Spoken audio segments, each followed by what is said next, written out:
Paul and I are pitch hitting here a little bit today, and I've asked him to challenge, please, quite freely, any ideas I present here this afternoon. So this is a huge room, and again, I appreciate you being here and the friendly faces in the audience. My disclosures. So as providers, we have goals in the care of our patients. We certainly want them to have no bleeds, fully evolved lives, and be able to do a good job of helping translate and have them understand the information that we have that may be of benefit to them. Patients have all kinds of goals. Certainly they don't want bleeds either, and they want to have an enjoyable and productive life. And in order for us to work together as providers and patients, that involves interactions. And I guess the title of our topic today, and I'm coming from the nurse's perspective, we talked about virtual electronic engagement, and I have the benefit of seeing my patients face-to-face far less than I'd like to. So I'm regarding the ways that I communicate with them outside of face-to-face as the topic of this presentation today. So there's many barriers to these interactions. I come from a very big province, British Columbia, Canada. We're the only adult treatment center in the province, and most of the connection I have with my patients is not face-to-face. So there's a variety of ways I do try to keep in touch with them. And you can see from the images on this particular slide some of the things I'll speak to today.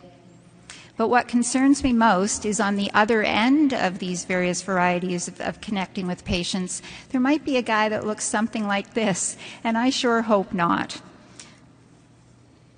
So let's talk about these a little bit. When I first started as a bleeding disorders nurse about 12 years ago, we used to get mail, and it's really interesting. We don't get as much mail anymore.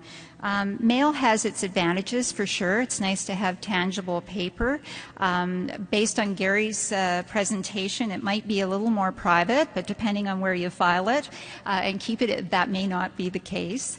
But mail certainly has its limitations too. We work a lot with infusion records in our field, and you know, it's nice to get them on paper, but also it's hard to really extract trends and look at things over time when they come in this format. So I spend a lot of time on the phone. And the telephone is a very useful tool. However, it has limitations as well. I can see or hear my patients, but I can't see them. And also it's important for continuity to document important conversations. That takes time, memory, hopefully. We'll do that accurately after a phone conversation. And also telephone can be kind of intrusive. I don't know about you folks, but I often find it's hard to get someone to pick up a phone now. And that's probably based on some of the other communication techniques that people use more commonly. Like email. We use a lot of email in our clinic, and it certainly has some benefits. You get your information in writing. That might be easier in terms of document management, that type of thing. It's not as intrusive because it arrives and you deal with it when it comes, but there's certainly some downside too. It may not be real-time response when that's required.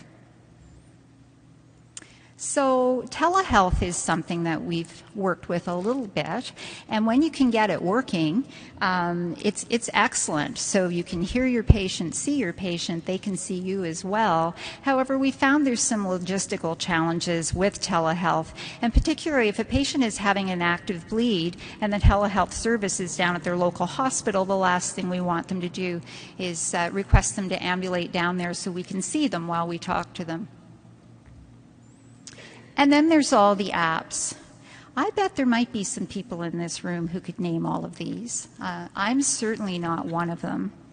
But we have talked a little bit about Facebook, and you reminded me, Gary, of a situation a number of years ago now where a patient requested to be a friend of mine on Facebook.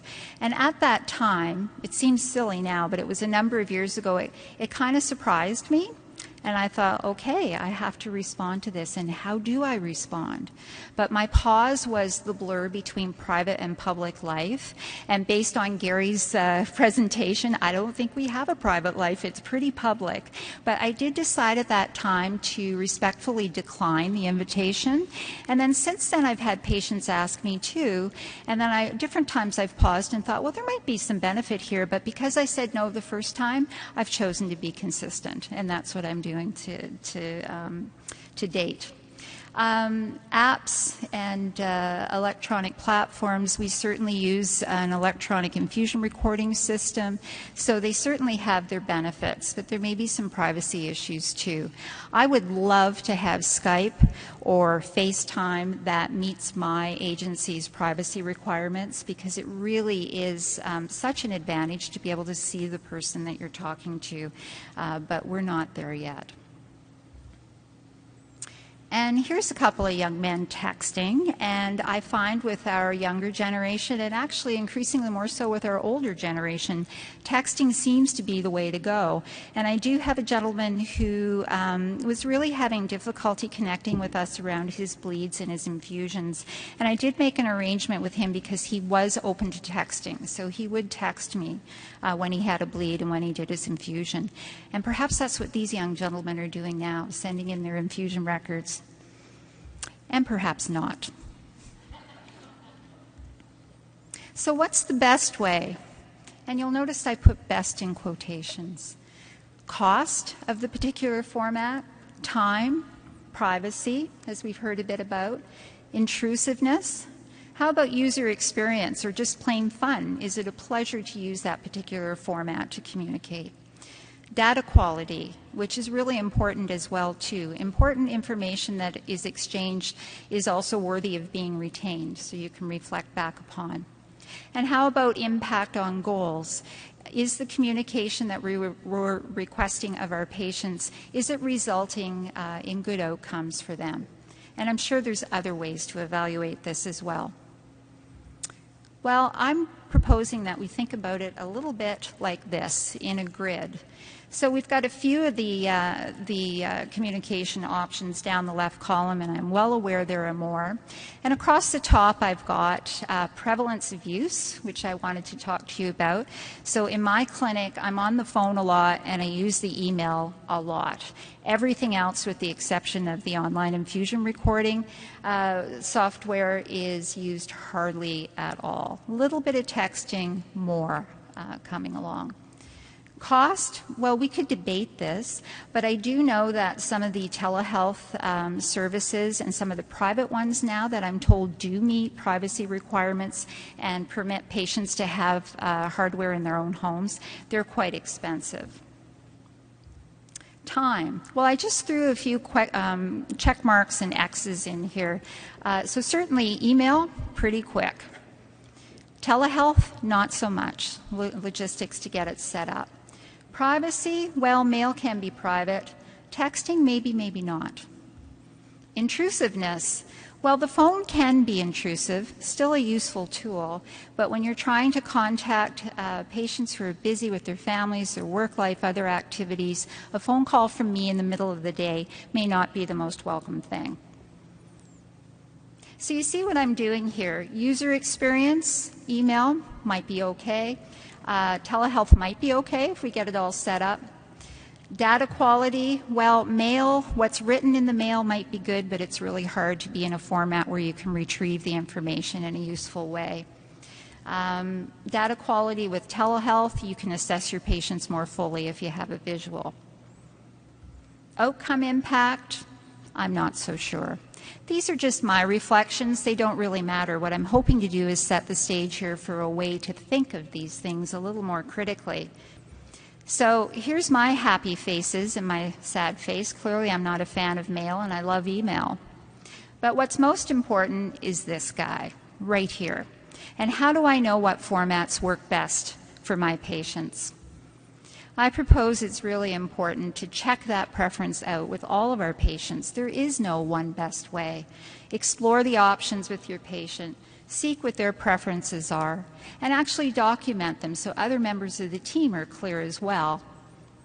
get consent. And Gary and I are going to talk about this later in terms of privacy offline, because I know for email, various organizations and hospitals have policies around that, so we try to get patients' consent. And that would apply to other formats as well. And people change over time, reevaluate, and adjust accordingly. So I'll just mention a couple more quick electronic engagement opportunities. We use point-of-care ultrasound in our clinic on a fairly regular basis. And in terms of engagement with patients, this tool is so powerful. In addition to looking at specific clinical questions, patients seem to respond in a way that I've never seen before, when they can actually see their own body at the time, real time, and in a dynamic and moving fashion. And who knows, there may be virtual ultrasound at some point too. Tablets are another form of technology we're exploring to give patients a variety of opportunities to peruse information and connect with us in a way that's suitable and their preference. We're just starting out with this now, and I'm really excited about where we might take it. And this was just a project that we launched earlier this year, and got some pretty positive feedback from our patients, including an 81-year-old, I might add.